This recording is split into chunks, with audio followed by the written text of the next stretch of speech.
الرحمن الرحیم۔ السلام علیکم ورحمۃ اللہ وبرکاتہ۔ عزیز طالبات، میں امید کرتی ہوں اللہ کے فضل و کرم سے آپ سب خیر عافیت سے ہوں گی بیٹا۔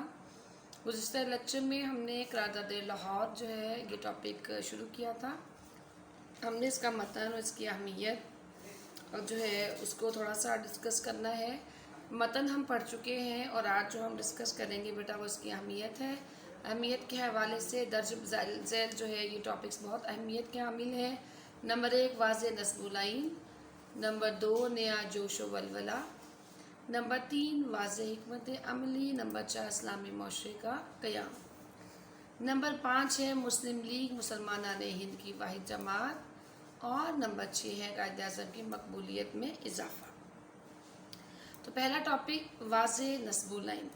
اس قرارداد نے مسلمانوں کو ایک واضح نصب العین دے دیا جس پر وہ چل کر اپنے منزل مقصود کو پا سکتے ہیں۔ نمبر 2 نیا جوش و ولولہ۔ پاکستان کے نصب العین نے مسلمانوں میں ایک نیا جوش و ولولہ پیدا کیا اور مسلمان پاکستان کے لیے ہر قربانی دینے کے لیے تیار ہو گئے۔ اب مسلمانوں کا نعرہ کیا تھا؟ بٹ کر رہے گا ہندوستان، لے کے رہیں گے پاکستان۔ جی اس سے اگلا جو ہے ٹاپک وہ ہمارا ہے واضح حکمت عملی۔ جی بیٹا وہ واضح حکمت عملی کیا تھی؟ قرارداد لاہور کے بعد مسلم لیگ کی واضح حکمت عملی اور مسلمانوں کے نصب العین میں کوئی شک و شبہ باقی نہیں رہتا تھا۔ اب مسلمانوں کا ایک ہی مطالبہ تھا کہ تمام مسائل کا حل سے ملک کی تقسیم میں ہی چھپا ہوا ہے۔ اگلا ہے اسلامی معاشرے کا قیام۔ قرارداد لاہور میں واضح کر دیا گیا تھا کہ مسلمان ایسے اسلامی معاشرے کا قیام چاہتے ہیں جس میں اسلامی عدل و انصاف، مساوات اور اسلامی اصولوں کو رواج دیا جا سکے۔ مسلم لیگ مسلمانان ہند کی واحد نمائندہ جماعت۔ قرارداد لاہور کے بعد مسلم لیگ نے حیرت انگیز ترقی کی، پھر اس کی مقبولیت میں آہستہ آہستہ اضافہ ہونا شروع ہو گیا۔ 1946 کے عام انتخابات میں مسلم لیگ کی عظیم فتح اس قرارداد لاہور کی مرہون منت تھی۔ اس قرارداد لاہور کی وجہ سے مسلمانان ہند 14 اگست 1947 کو ایک الگ وطن حاصل کرنے میں کامیاب ہو گئے۔ قائد اعظم کی مقبولیت۔ ظاہر ہے قرارداد لاہور اتنا بڑا قدم تھا جو کسی جو ہے دانشمند اور دور اندیش حکمران کے جو ہے وجود سے ہی ممکن تھا۔ تو جب قرارداد لاہور پیش ہو گئی تو اس کی اہمیت کے نتیجے میں کیا ہوا کہ قائد اعظم کی مقبولیت بڑی تیزی سے بڑھنے لگی اور جلد ہی بر صغیر کے مسلمانوں کے سب سے بڑے قائد کہلانے لگے۔ مسلمانان ہند ان کے اشارے پر ہر قربانی دینے کو تیار ہو جاتے۔ آپ کی بے مثل قیادت میں مسلمانان ہند اپنے منزل مقصود تک پہنچنے میں کامیاب ہو گئے۔ جی بیٹا اگلا ٹاپک جو ہے وہ ہمارا ہے کرپس مشن 1942۔ جیسے آپ نے دیکھا کہ 23 مارچ 1940 کو قرارداد لاہور پیش کی گئی اور یہ قرارداد ہندو اور مسلمانوں کی آنکھ میں بہت زیادہ کھٹک رہی تھی۔ تو پھر اس پر کیا ہے کہ برطانیہ حکومت نے ایک اور جو ہے چال چلنے کی کوشش کی اور وہ چال 2 سال کے بعد کرپس مشن کی تجاویز کی صورت میں تھی۔ انہوں نے حکومت برطانیہ نے کابینہ کے ایک وزیر سر اسٹیفرڈ کرپس کو تجاویز کا مسودہ دے کر وہاں پر بھیج دیا۔ اس نے برصغیر پاکوان میں آ کر مسلم لیگ و کانگریس کے لیڈروں سے بات چیت کی اور اپنی تجاویز پیش کی۔ کانگریس نے ان تجاویز کو مسترد کیا۔ قائد اعظم کو کرپس تجاویز میں پاکستان کا نظریہ واضح طور پر نظر نہیں آیا، اس لیے مسلم لیگ نے بھی ان تجاویز کو مسترد کر دیا۔ بیٹا کرپس مشن کی ناکامی کے بعد ہندوستان کے حالات خراب ہونا شروع ہو گئے۔ کانگریس نے جنگ عظیم دوم کی صورتحال سے فائدہ اٹھاتے ہوئے اعلانیہ بغاوت کر دی اور حکومت ہند کے خلاف ہندوستان چھوڑ دو کی تحریک جو ہے وہ شروع ہو گئی۔ مسلم لیگ نے اس کے جواب میں ہندوستان تقسیم کرو اور چلی جاؤ کے نعرے لگائے۔ اس سے خانہ جنگی کی صورتحال پیدا ہوئی اور حکومت نے کانگریس کی تحریک کو کچل کر رکھ دیا۔ ویول پلان 1945۔ 1944 کو لارڈ ویول ہندوستان کا وائسرائے بن گیا۔ اس سے قبل وہ برطانوی فوج کا ہندوستان میں کمانڈر تھا۔ اس نے بر صغیر کے سیاسی مسائل کے حل کے لیے برطانوی حکومت کی منظوری سے ایک منصوبہ تکمیل دیا۔